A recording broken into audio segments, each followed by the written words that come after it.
Hello बच्चों, तो आओ प्रश्न को देखते हैं। दो सकेंद्रीय वृत्तों की त्रिज्याएं 5 सेंटीमीटर तथा 3 सेंटीमीटर है। बड़े वृत्त की उस जीवा की लंबाई ज्ञात कीजिए जो छोटे वृत्त को स्पर्श करती है। तो दिए गए प्रश्न की मुख्य अवधारणा की बात करें तो बच्चों यहाँ पर हम देखेंगे वृत्त की त्रिज्या स्पर्श रेखा पर लंब होती है। अर्थात बच्चों देखो यहाँ पर वृत्त की त्रिज्या की बात करें तो यहाँ पर ओ ए वृत्त की त्रिज्या है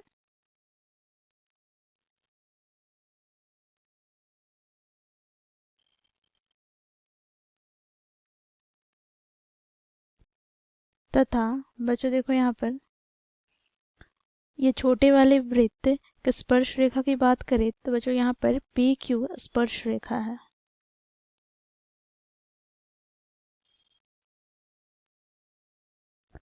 तो यहाँ पर वृत्त की त्रिज्या स्पर्श रेखा पर लंब होती है। अर्थात यहाँ से बच्चों ओ ए लंब हो जाएगा किस पर, पी क्यू पर। ठीक है, तो इस मुख्य अवधारणा की सहायता से हम दिए गए प्रश्न को हल करते हैं। बच्चों देखो प्रश्न में हमें दो सकेंद्रीय वृत्तों की त्रिज्याएं 5 सेंटीमीटर तथा 3 सेंटीमीटर दिया गया है। अर्थात बच्चों देखो यहाँ पर हमें प्रश्न में दिया है, देखो बड़े वृत्त की त्रिज्या को हम कैपिटल आर से प्रदर्शित करते हैं जो कि क्या है, ओ क्यू तथा ओ पी। ठीक है, तो यहाँ पर हम लिखेंगे बड़े वृत्त की त्रिज्या को बच्चों हम कैपिटल आर से प्रदर्शित करते हैं जो कि ओ पी बराबर है ओ क्यू के, जो कि हमें प्रश्न में क्या दिया गया है, तो 5 सेंटीमीटर। ठीक है, अब बच्चों देखो छोटे वृत्त की त्रिज्या की बात करें तो इसे बच्चों हम स्मॉल आर से प्रदर्शित करते हैं। यहाँ पर बच्चों देखो हम बात करें तो यहाँ पर स्मॉल आर बराबर है ओ ए के, जो कि कितना है 3 सेंटीमीटर। देखो ओ ए यहाँ पर 3 सेंटीमीटर है। बच्चों देखो यहाँ पर हमें जीवा पी क्यू की लंबाई ज्ञात करनी है जो छोटे वाले वृत्त को स्पर्श करते हुए बढ़ रही है। ठीक है, अर्थात स्पर्श करती है। तो बच्चों देखो आओ यहाँ पर हम चलते हैं। तो क्योंकि बच्चों त्रिभुज ओ ए क्यू की बात करें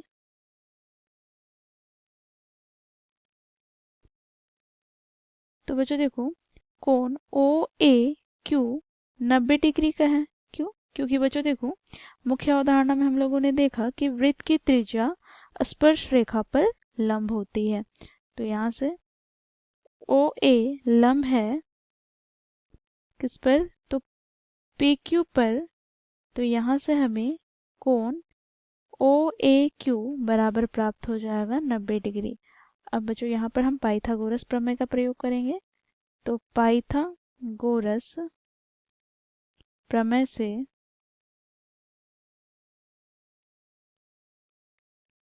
हमें प्राप्त क्या हो जाएगा, तो देखो कर्ण का वर्ग अर्थात ओ क्यू का वर्ग बराबर प्राप्त हो जाएगा लंब का वर्ग अर्थात ओ ए का वर्ग प्लस आधार का वर्ग अर्थात ए क्यू का वर्ग।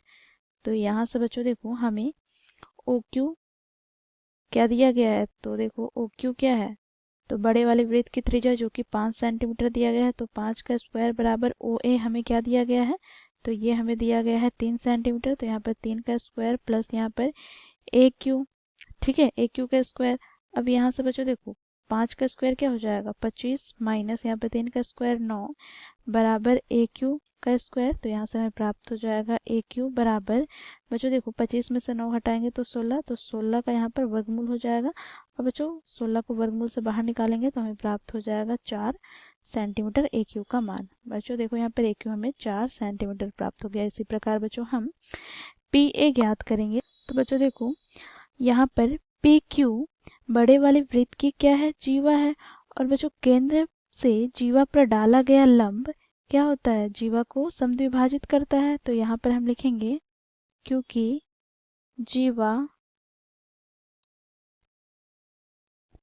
PQ पर केंद्र से डाला गया लंब जीवा PQ को समद्विभाजित करता है। अर्थात बच्चों यहाँ पर हमें AQ बराबर प्राप्त हो जाएगा PA के।